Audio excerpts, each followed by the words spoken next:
What's up, kings and queens? It's your boy Dan from Daft Previews. It's week 7 of the NFL. We've got 10 bets for you. You heard that right. 10 bets to go through. So strap in. It's going to be a good one. If that sounds interesting, let's go. Sub to the channel cause your boy's getting busy. Coming to your line from the west side of Sydney. We've got the free picks and the juice on the daily. It's all free, you don't even have to pay me. James is back. The Chase Brown Whisperer. Congratulations to you, my friend. Thursday Night Football was an absolute masterclass. You absolutely nailed it.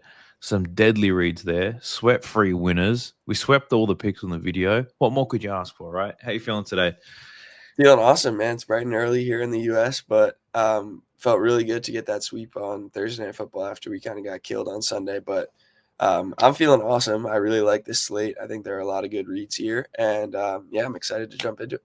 Yeah, I could only see you from like the shoulders up, but you look pretty aroused to me. So, I'm feeling good, man.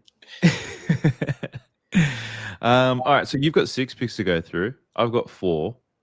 There might be some overlap, but we'll get 10 picks out on this video. Before we do, quick shout out to PropsMadness. PropsMadness is the tool that both James and I use when we're looking at player props. Great for the NFL. Absolutely splendid for the NBA, which also starts very soon. So be sure to check out PropsMadness. I've got a link for it down below, which will give you a juicy discount.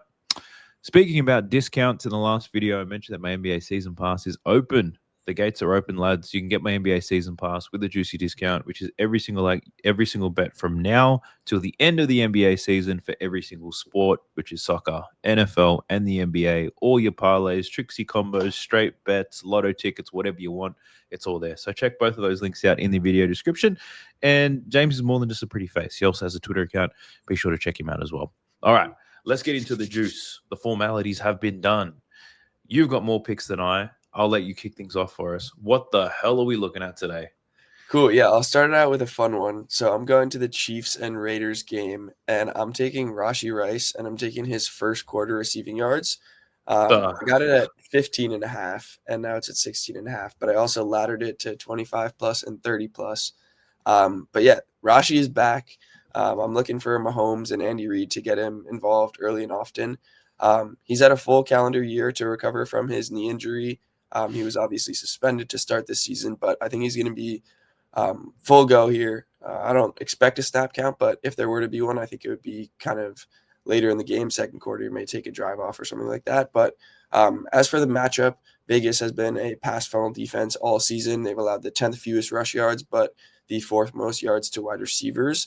And they also play zone coverage at the highest rate in the NFL. And in 3 healthy games last year, Rashee Rice had an insane 4.31 yards per out run against zone. So you pair Mahomes, who's playing at kind of an MVP level, with a yak monster like Rice. I think they're going to come out firing. Yak monster. I like that. And then you look at historically last season and the end of his rookie season in 2024. He's absolutely smashed this line. He's been really good in the first quarter. In the last 5 games of his rookie season, he averaged 26.5 yards in the first quarter, hitting 25 plus in 3 of 5 and 30 plus in 2 of 5. And then in 3 healthy games last season, he averaged 26.3 yards per first quarter, including a game of 47 yards. So I think the Chiefs are going to be real eager to get him involved here. I really like his props for the entire game too, but I just like the angle of attacking Rice early on. I think there's a chance of a blowout here, so they may not be passing in the fourth quarter, which kind of led me to the first quarter prop. But yeah, I absolutely love this play. I think the Chiefs are going to get him going early. Yeah, that is fun and that is exciting. I think another thing to call out here, right? First game all season, but he hasn't been injured, right? He almost killed like 4 different families or something like that. Like, no injury here from what I understand. So he's coming in this game healthy. He's going to be determined. And you're right, that does sound like a fun one. What book did you take that on, by the way? I took that on FanDuel. So FanDuel? I looked at it on FanDuel and DraftKings. Yeah. I'm going to have a taste of that. I like it. You know what, James? Keep going. Keep going. I like what you're doing here. All right, cool. So for a second prop, I'm going to the Eagles and the Vikings. And I'm going to Jalen Hurts on the rushing yards. It's a real good buy low spot for him. He's had 3 and 13 yards in the past 2 weeks. And there's been a lot of chatter amongst like the media and the coaching staff to get him more involved as a runner. So I think we kind of see some more design runs or read options here. The Vikings are really good against the pass, but they have allowed the 6th most rush yards and the 8th most yards per attempt on the ground. They also blitz at the highest rate in the NFL, and they are 3rd in pressure rate and 7th in time to pressure. So pockets are going to be, collapsing pretty quickly, and I think Hurts as a mobile guy is going to have to take off. And as far as the matchup against other quarterbacks, they haven't really seen any dual threat guys since week 1 against Caleb Williams, who ran for 58 yards. So there's not too much to take away there, but I really think Hurts is kind of going to bounce back here, use his legs. This is a big game for the Eagles. They've lost some pretty bad games in the past. So they've got to have a solid one here. I think they're going to play pretty well against the Eagles, and I think he's going to have to use his legs here. Hell yeah. Well, this is the lowest rushing yards line he's had all season, right? Yeah. So it definitely is a buy low spot. A question on Hurts. I know I think it was probably last week we spoke about it. I was like, what's wrong with, not what's wrong with Saquon Barkley, but he's not performing the way that he was. Yeah. And I asked you about it, and you said, well, it's not necessarily him. It's the offensive line sucks. Yeah. Does that impact Hurts? I mean, a little bit. Yeah. I will say, if you look at some of these matchups, the Broncos, the Bucks, the Rams, the Chiefs, all these teams have been really good against the run, some of which we didn't expect coming into the season. So we've gotten a little bit more of a sample size. We know they're good run defenses. And then the Giants, obviously, Saquon played a little bit better last week, but didn't have that huge game we were expecting. The offensive line is still not the same as it was last year, but for me, that doesn't change my mind too much on this read. Yeah. Well, I think the volume should definitely be there. In the majority of games this year, he's taken off, right? He's taken a lot of, he's had the attempts. It's just hasn't been as effective. So, yeah, I think it's a really good buy low spot for sure. That's nice. I like it. Sweet Hurts. All right, what am I going to hit on? I don't have any as fun as exciting because I'm an absolute square at the moment, but I'm taking this. Looking at Justin Herbert over 252.5 passing yards. I guess when I look at a slate, I typically look at quarterbacks, running backs. I look for neutral game scripts, and I look for high game totals. So we've got Chargers versus the Colts. We've got a 1.5 point spread, and we've got a pretty high game total at 48.5. My thought process around this and Justin Herbert, it's like last week, I think every man and his dog bet on his rushing yards because they were missing all their running backs. Next man up mentality. That fucking guy runs for like 120 yards or something. It's like, who the fuck is this guy? Insert Conor McGregor meme. But I do believe that the offense is going to come from Justin Herbert's arm in this game. I think that was an outlier performance from their running backs last week. I think they're going to lean heavily on the pass. And I think this matchup also suits. Firstly, for Herbert, his volumes in terms of attempts have been great the last 3 weeks. He's had more than 38 plus attempts in 3 of the last 4 games. If he takes 38 attempts, he hits this line historically at like 80% of the time, provided he's throwing that ball. The Colts, they also force a lot of volume anyway. 4 out of the last 6 quarterbacks this season have logged 36 plus attempts, and a lot of those not notable passes the way that Herbert is anyway. I think, yeah, the high total got me most excited. I was like, there's going to be a lot of yardage in this game, and I think a lot of it's going to come off his arm. Whether it's volume or whether it's pure efficiency, I think Justin Herbert's going to be slanging that thing. So that's my first pick. I absolutely love that one. This total definitely caught my eye. I've got a play in it as well, so I can jump into that next. But, Let's go. Yeah, I love this play on Herbert. As far as what I'm taking in this game, I'm going to Michael Pittman. I'm taking his over 49.5 receiving yards, and I also laddered it to 70 plus. So yeah, like you said, this game should be kind of high scoring. Another buy low spot. I've been loving these so far, but yeah, the past 3 games he's only averaged 33.3 yards per game. As you mentioned, 48.5 point total, and the Colts are projected for 23.5 points. So Vegas thinks they'll be moving the ball, and I think this is a perfect spot for Pittman. This isn't necessarily a great matchup for wide receivers. They've allowed the 6th fewest passing yards this season. But the Colts will be without Josh Downs, who's been a solid target for them. And also the Chargers have been really good against tight ends. They've allowed the 4th fewest receiving yards. And so I kind of think Warren will be held in check a little bit. So that leaves Pittman. We expect the Colts to move the ball, and I think Pittman's going to be the guy to do it. The Chargers play zone at the seventh highest frequency, and Pittman has historically been really good against zone. This season, he has a 1.9 yards per out run against zone. And in both of the last 2 seasons, he's been well above 2. So he's a great player against zone coverage, which is what the Chargers primarily run. And I think we're going to see a lot of points here, a lot of yards on both sides of the ball. So I like this spot for Michael Pittman to kind of bounce back after he's been quiet the last couple of weeks. These are the types of plays that make you so great, James. Because I don't know many people who would have the cojones to take this bet. As you said, the matchup's not the best. His form hasn't been great. So a lot of people will be questioning, like, why the fuck should we? But I think you've laid that out perfectly. I like it. Let's keep rolling. If we're talking about receivers, this might be a somewhat popular play, but it's Courtland Sutton. I like his over in receiving yards. Receiving yards, reception. I was tossing it up. Broncos versus your team. I feel like I always seem to be betting on someone who's playing the Giants. But the Giants are a surprise package. But I think it's purely because of, like, they play really quick and they just cop a lot of shit when it comes to receptions, right? Like it's that simple. Sutton's been playing great, especially at home this season. He was very quiet last week, so I'm expecting this motherfucker to bounce back. He leads the Broncos in target share, total targets. He leads them in receiving yards. Like, he's their clear first option. As I said, the matchup is great. The Giants receiving a lot of receptions, giving up a lot of receiving yards as well. And I like his form at home. Now, even as 7-point favorites at home, I still expect him to be the primary target. So I'm happy to take Courtland Sutton in this one, 63.5. Yeah. So this is actually one of my plays as well. Courtland Sutton, I grabbed him at 57.5 earlier this week, and then I also laddered it to 80 plus and 90 plus. So I really like this one as well. A few other notes that I'll add in here. The Giants play a ton of man coverage. They play at the second highest frequency in the NFL. And Sutton has been really, really good against man. He's averaging 2.54 yards per out run. And then you look at some of the other, like, big outside receivers that Sutton resembles. Pickens had 68 yards. Quentin Johnston had 98 yards. And A.J. Brown had 80 yards. They're all kind of similar builds, downfield guys. And the Giants just don't have anyone to guard Sutton. So he got clamped up by Sauce last week. That's obviously a tough matchup. He's been doing that to a lot of people. So I think Sutton's prime for bounce back in a big way. Let's go. What did you get for 80 plus?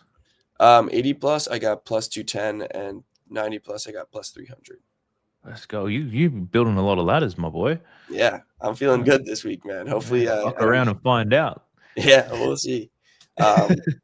Yeah, I can jump into my next play. What you got? I went to another projected high-scoring game. I'm going to the Commanders versus the Cowboys, and I'm taking Jaden Daniels passing yards. So this game kind of has shootout written all over it.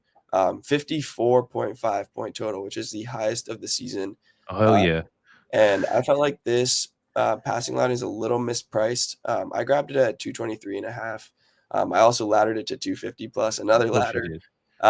But yeah, I like it all the way up to 230.5 or even 232.5, which is where it's at right now on FanDuel. But the Cowboys defense ranks dead last in passing yards allowed. So you might think it's kind of an obvious play here, but the reason this line is down a little bit is because of the receiver depth. So both Debo and Terry McLaurin are a little bit banged up. Terry got ruled out, but Debo practiced a little bit this week, which is the same as last week where he suited up. So I think he's going to be a go here. Yeah, the Cowboys have allowed 283 yards to Justin Fields, 337 to Love, 298 to Caleb Williams, 450 to Russell Wilson. And last year, Daniels had 275 yards in one healthy game against the Cowboys. So the Cowboys also rank second in pace. And like the total kind of implicates, we expect a lot of points, a lot of yards. And even without Terry and maybe a banged up Debo, I honestly still trust the pass catchers on this offense. They got Ertz. Noah Brown is solid. Luke McCaffrey kind of has been improved in his second year. They've got rookie Jalen Lane. And this Dallas secondary just can't stop anyone. So I trust Cliff Kingsbury calling plays. I think Daniels hasn't had that explosive passing game yet this season, and I think we might get one here in a shootout in Dallas. Yeah, the Cowboys taking the name seriously. They're just the shootout kings. Yeah, No D. We'll just try to outscore everybody. exactly. Great to watch. I guess a lot of games these days are good to watch, to be honest. Yeah. I like that because shit, there's a lot of yardage. There's a lot of points that are going to be happening here. Do you think he's any threat on the ground? Yeah, for sure. I mean, they're lacking weapons, so Vegas still projects them for 27.5 points, which is the fourth highest team total of the week. So they're saying they're going to move the ball. I really like him on the ground as well. So if you want to I jump, was thinking potentially maybe pass plus rush yards. Yeah. Just because we know he's going to be moving that shit upfield. But Sure. Either way, all right, cool. I like that. More ladders from James. James and his ladders. If you hit all these ladders, we're going to have to do something. I might even fucking get the ladder out of the garage for the next video and hold it whilst I'm recording. That'd be awesome. We need to In do your that. honor. All right, my next one. I'm looking at the Rams and the Jags. I've actually got 2 bets in this one. I actually spent more time looking into this game than any other, purely because it was starting first, and I was like I didn't want to miss anything. Usually these lines move the quickest, so I managed to put the bets down in this game. So my first one I'm looking at is Kyren Williams. I'm looking at his receptions in this one. I'm looking at his receiving yards. So let me find his name. I can't read properly, so I got to use these filters. All right, we're up to 18.5 receiving yards for Kyren Williams. I caught this at 16.5. As I said, I was trying to jump on this early, but that number he was hitting quite regularly last 2 weeks. Been pretty explosive. One of those games, high volume, and the other just being an absolute beast, really. So, but I think at the time I was looking at this, and it's like Puka's expected to be out, right? Unless that's changed. Yeah, he's out. He's out. My man's down. So I think his role really opens up here. He's obviously a dual threat running back, does very well playing that receiver role. His target share is nice. He's also getting like 8 yards per reception, which is nice. So if he's getting 3 receptions in this one, I love his over. The matchup here against the Jags is a good one. They allow a ton of receiving yards to running backs. So it's a good matchup here for Kyren Williams.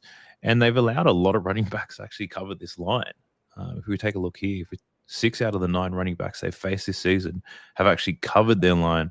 So I like what I'm seeing here in terms of matchups. I like the fact that Puka's out, so it really opens things up. And we should see a neutral game script here. So I think 3 receptions, he's over.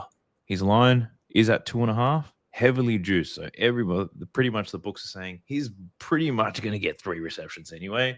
And if he's going to get 3, I think this line's a little bit too low. So, yeah, Kyren Williams is my guy. Love it. I think that's a great read. Yeah. Let's go. All right, what do you got for me? Next up, I've got Mason Taylor over 40.5 receiving yards. He is the tight end for the Jets. But he's coming off a pretty rough game last week. He had just 1 catch for 2 yards against the Broncos. I think that one's a little excusable. Fields threw for 45 total yards. And that whole game was corrupt. I know. It's terrible. But the Broncos are really good against tight ends too. So didn't expect much from him in that matchup anyways. But before that, he had 2 games of 60 plus. And if you look at his targets, he had 7 and 12. So he's a rookie tight end. He's kind of getting his legs under him here. And the Jets are going to be without Garrett Wilson in this spot. So their weapons are paper thin. And I think Taylor is going to have a lot of usage in this spot. The Panthers are also allowing the most receiving yards to tight ends in the NFL. So they've been getting killed over the middle. And their run defense has actually been solid. And I think they're going to be forcing the Jets to throw a little bit. And the Jets are also projected for 20.5 points. So Vegas kind of thinks they're going to move the ball. I don't know how else they're going to do it because they don't really have any other good receivers out there. They're down to like Josh Reynolds as their number 1 guy. So I think Mason Taylor's in a good spot. I didn't ladder this one, but I think this is a very good spot for Mason Taylor. Yeah, I think so too. The problem with having these conversations with you and like, shit, I want to bet all of them. But yeah, it's a juicy spot. I remember this game. I watched that Cowboys game, and it's like he was just getting everything, and then unfortunately, people who chase him the following week after seeing such amazing targets, heavily disappointed. So we've got a neutral game script here against the Panthers too, which is nice. So should be and close as you game. said, it's an excellent matchup, and the Jets are limited in terms of their options.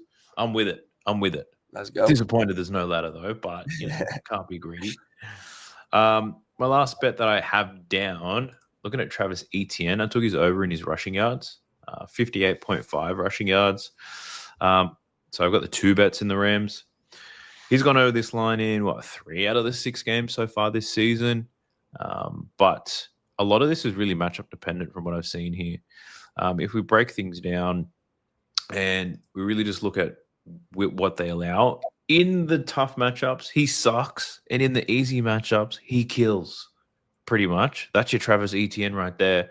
And this matchup against the Rams, it's probably mid to easy, I would say, based on the limited data we have from the first 6 weeks. Either way, much easier than the matchups he's had where he struggled. He's seeing a higher snap count, which is good, so more volume. And I'm just looking for him to bounce back here. I've got that's a noticeable trend with a lot of these dickheads I'm betting on this week.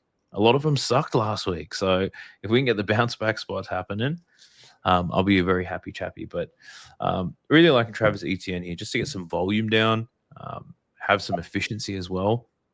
Neutral game script. I think he runs the ball on these Rams. Travis Etienne. I also like his name too. Yeah, cool name. I actually really like this one as well. This is one of my leans, so I might be jumping on this one with you. Yeah, I think he's going to get the volume here. The Rams haven't been great against running backs, as you mentioned. So, yeah, I really like this. I might be betting this too. Let's go. All right. You've got what? One more? I think that was all 6 for me. Let me double check though. Because I might have snagged one of yours. Yeah, I think we doubled up on Sutton. So yeah. Yeah. Okay. Well, how much time have you got? Shall we go through shit we're thinking about betting on, or do you have to run? I know you've got a big college football game you want to watch. Yeah. No, I can. I'm happy to chat about some other leans we got. Okay. Let's do it. Yeah, I can start off here. I was looking at Jordan Mason on his rushing yards against the Eagles. This is a solid spot for him. The Eagles have been kind of killed on the ground.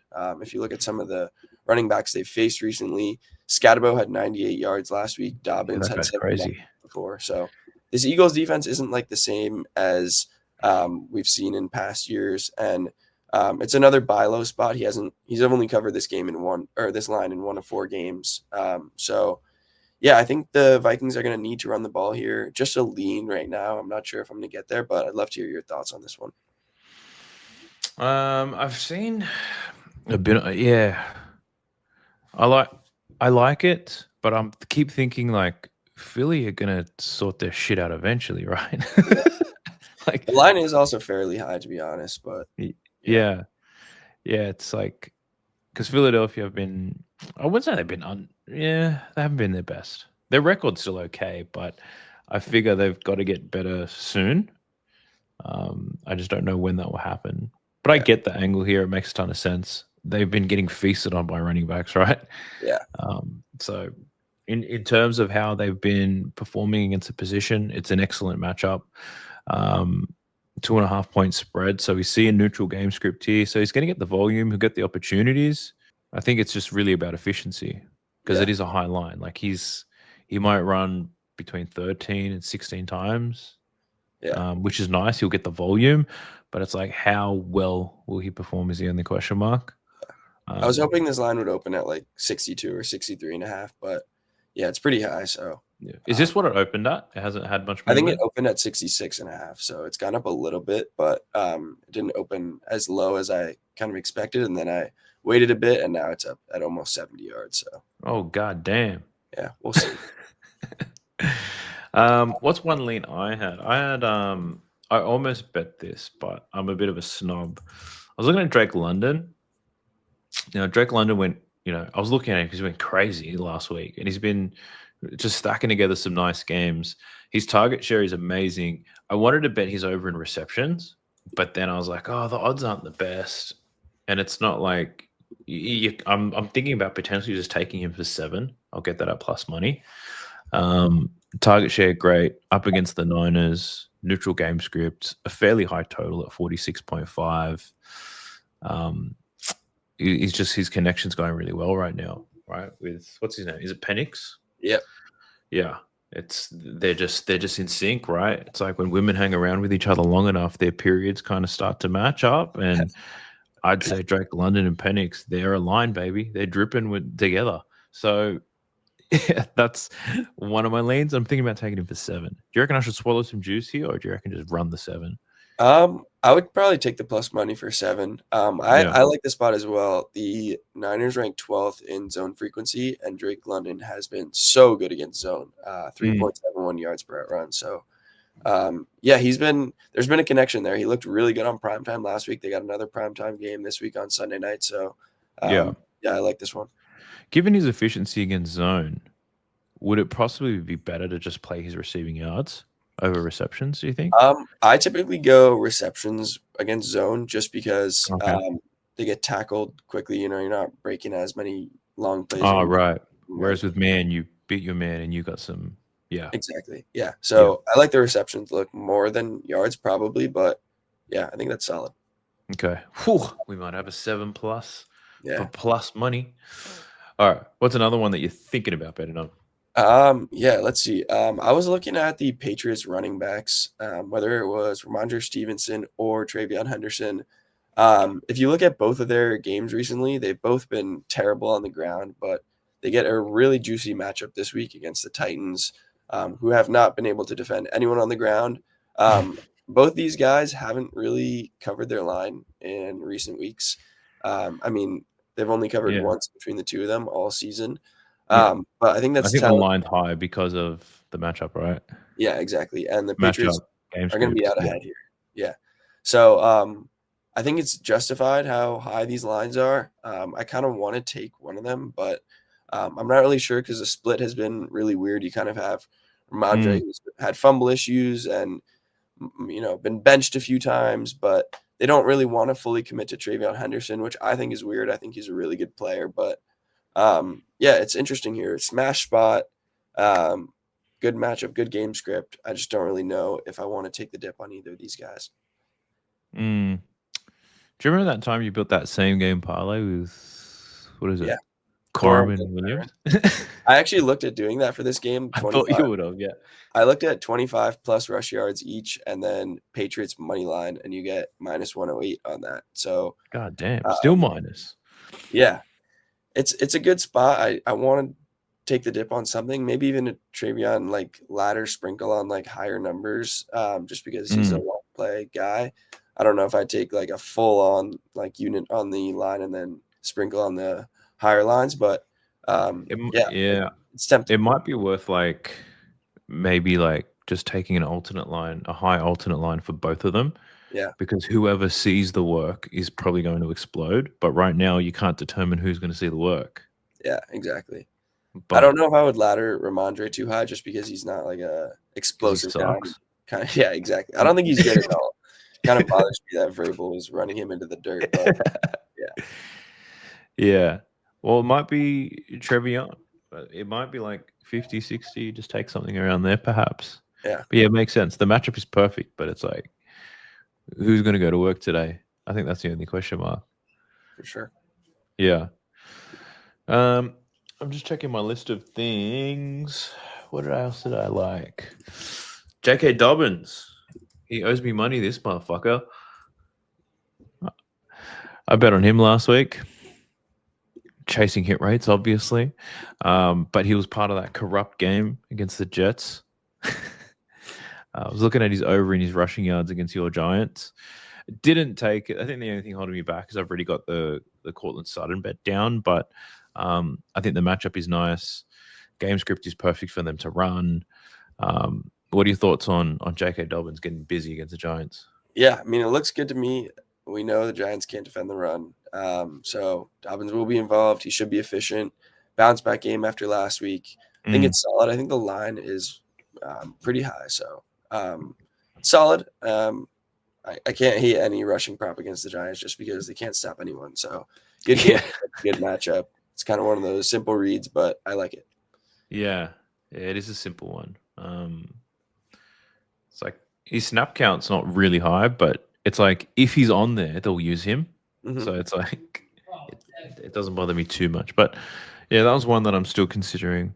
Like it seemed pretty straightforward. It's pretty vanilla, I would say. Yeah. But I'll leave it in my back pocket. All right, over to you. Let's do one more. Give me one more. I was looking at this is my last one. Michael Mayer on the Raiders over 33.5 receiving yards.